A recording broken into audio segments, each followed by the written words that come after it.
opened up with these issues as his own, to the point where he has asked to enlist me in his administration. I'm speaking, of course, of Donald Trump. Yeah! Less than 2 hours after President Trump narrowly escaped assassination, Callie Means called me on my cell phone. I was then in Las Vegas. Woo-hoo! Callie is arguably the leading advocate for food safety, for soil regeneration, and for ending the chronic disease epidemic that is destroying America's health and ruining our economy. Callie has exposed the insidious corruption at the FDA and the NIH, the HHS, and the USDA that has caused the epidemic.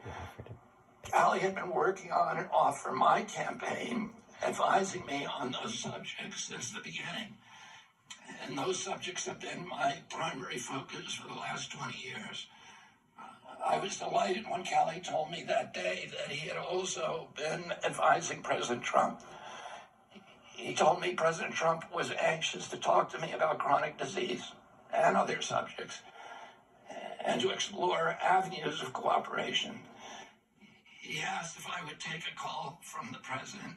President Trump telephoned me a few minutes later, and I met with him the following day. A few weeks later, I met again with President Trump and his family members and closest advisors in Florida. In a series of long, intense discussions, I was surprised to discover that we are aligned on many key issues. In those meetings, he suggested that we join forces as a unity party. We talked about Abraham Lincoln's team of rivals.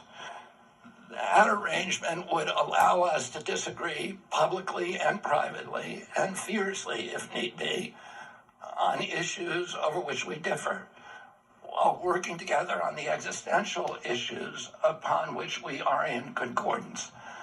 I was a ferocious critic of many of the policies during his first administration, and there are still issues and approaches upon which we continue to have very serious differences. But we are aligned with each other on other key issues, like ending the forever wars, ending the childhood disease epidemics, securing the border, protecting freedom of speech, unraveling the corporate capture of our regulatory agencies, getting the U.S. intelligence agencies out of the business of propagandizing and censoring and surveilling Americans and interfering with our elections. Following my first discussion with President Trump, I tried unsuccessfully to open similar discussions with Vice President Harris. Vice President Harris declined to meet or even to speak with me.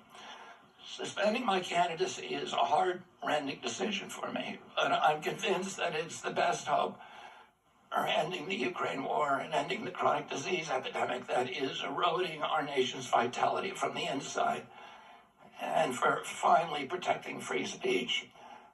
I feel a moral obligation to use this opportunity to save millions of American children, above all things.